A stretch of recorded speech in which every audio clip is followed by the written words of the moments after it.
നമസ്കാരം. ഇന്ന് ചാലക്കുടി ദേശീയ പാതയിലൂടെ കടന്നു പോകുമ്പോൾ കണ്ട ചില കാഴ്ചകളാണ് ഈ വീഡിയോയ്ക്ക് ആധാരം.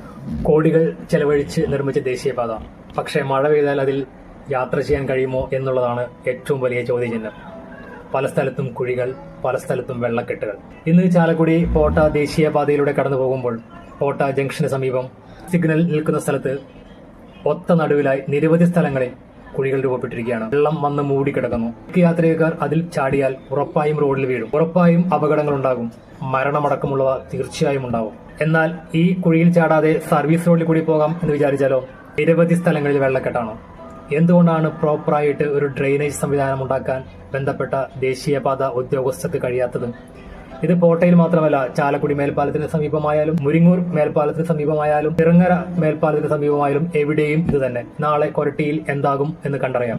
റോഡ് പണിയുമ്പോഴോ റോഡ് പണിതതിനു ശേഷമോ വെള്ളം കെട്ടി നിൽക്കുന്ന സ്ഥലത്ത് പൈപ്പിട്ടി റോഡിന് അടിയിൽ കൂടി താഴത്തേക്ക് കടത്തിവിട്ടാൽ എന്താണ് പ്രശ്നം? ഇത് കാണേണ്ടവർ കാണുന്നില്ല. ഇത് ചെയ്യേണ്ട അധികാരികൾ, ചെയ്യിപ്പിക്കേണ്ട അധികാരികൾ ഇവരൊക്കെ എവിടെയാണെന്ന് അറിയില്ല. ഇത് ആരെയും കുറ്റപ്പെടുത്താനുള്ള ഒരു പോസ്റ്റായിട്ട് നിങ്ങൾ ആരും കാണരുത്.